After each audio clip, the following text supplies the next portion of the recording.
There is this statement, people of South Africa, that says the gap between the haves and the haves not is frequently escalating. The rich are getting richer, the middle class and the lower class people are getting poorer and poorer and poorer. We are looking at that today. We are trying to assess, to evaluate, to examine the primary driving factors that causes that to take place. So it's basically dialectics, the art of investigating and discussing the truth of that opinion. Why there are such kind of things. Obviously the bigotry will go to capitalism. They will lash on capitalism and blame capitalism and point finger capitalism and assume, according to facts, yes, statistics, it's capitalism that causes that, but it doesn't hamper or hinder a person from rags to accelerate to riches, or to ascend, to mount, to riches, to climb the mountain, starting from the bottom all the way up to riches. It literally doesn't hamper or stop people from doing so. So now we're going to start by, if everyone could be given a choice, like for instance, would you rather be a middle class or a poor person, or rather be rich? If people could be given an opportunity, everyone would literally equably choose to be rich.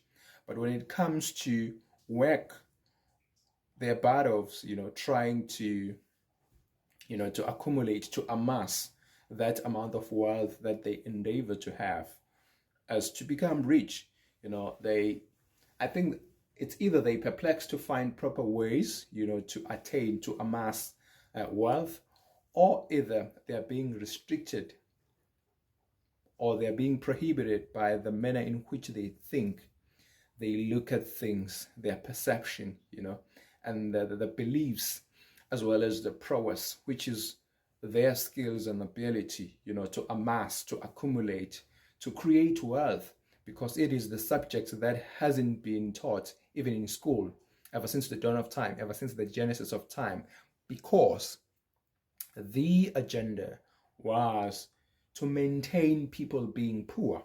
All right. There is this discovery which was made by this capitalist. What's the name of this capitalist? It's Jim Rohn. Jim Rohn said he was making an hypothesis.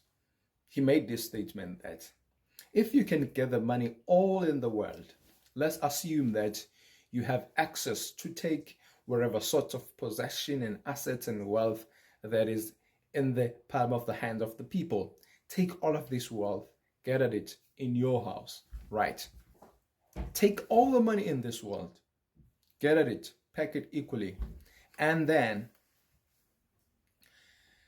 distribute this money, divide this money amongst everybody equally.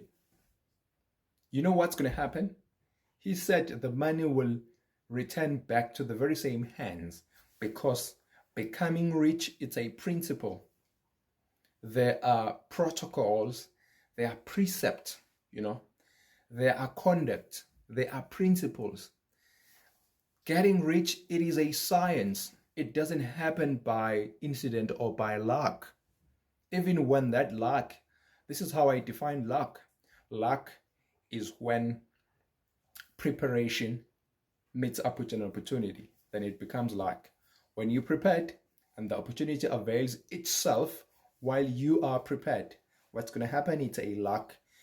Luck, it is when preparation meets opportunity. So if you can gather all the money in this world, distribute it, divide it amongst everybody equally, in just a fraction of time, about 6 months to a year, money will all go back to the very same pocket. Why? Because it is difficult for a person who was once rich, right? For a person who was once rich and return back and become poor. Even if A person can lose all of his assets, all of his possession. You can deprive it if you like it. But if the mind, which is what matters the most, if the mind still exists, the mind will give birth to what was alive, and that thing will be back. You can take the car, you can take the houses, you can take real estate portfolio, the diversity of his or her portfolio, you can take it all, deprive it, seize it, or purloin it or embezzle it from him and leave the mind. The problem is in the mind. The problem is the mind. Whether you're poor, whether you're rich. I'm not saying this because I'm rich or I'm in a better class or whatever the case you may call it, but assessing, evaluating the situation as a whole, I could see where the problem lies, right? The problem is in the mind. We need to do a paradigm shift. I could hear people saying, if students, especially if they are being asked in their high school levels, probably like matric, who are propelling forward, heading to choose careers and all of these things, you find students are saying, I want to be an engineer, I want to be an advocate, I want to be a medical doctor, I want to be a pilot, I want to be a nurse, I want to be a policeman, I want to be a soldier, I want to serve in the military, and all of these things. Yes, we need all of these careers. We need all of these careers to perfect the needs of our society. Yes, we do need these things. But if you can think deep, you will find that people don't even give a damn about all of these careers and all of these things. They only care about money. They are being sold an idea that if they chase these careers, automatically money will come to them. All right. How much? The problem is that how much? Is it the money that you've been inspired to have or desired to have for the entire of your life? That's the question for another day. Let me shift a little bit back to my topic. The gap between the haves and the have-nots is frequently escalating. It's skyrocketing. It's at the brink, So how is that could be solved? Either by educating everybody.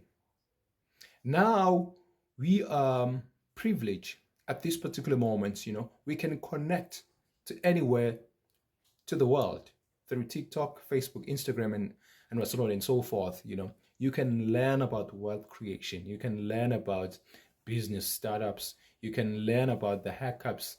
You can learn about the mistakes that poor people make, that maintains them in the poor parameter of being poorer and poorer and poorer. We can also have access. There are even rich people who are conducting classes, tutorial lessons about how they made it in the world of business. It is all out there, but people, when they're on TikTok, they just search for comedy.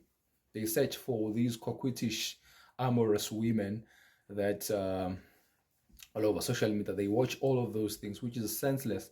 That's never going to teach or taught, or that's never going to teach them how to create wealth, how to amass quite a lot of money, which is what they endeavor to achieve, to accomplish in life. There are many capitalist people that teaches about marketing, sales, gimmicks, how to close a client, how to create leads in order to have a very successful businesses. But people, they don't fix their eyes on those things. People are so distracted by other things. Find people watching news are made to control you, to control your trail of thoughts, how you could look at things. It's a propaganda, my friend. It is not real. It's not rooted in truth. The gap between the haves and the have-nots is frequently escalating. It's at the brink. It's skyrocketing. What is the real cause? What are primary driving factors that affect that? People are not searching to find. People are not seeking alternative ways to educate themselves so that they can be on the other side rather than to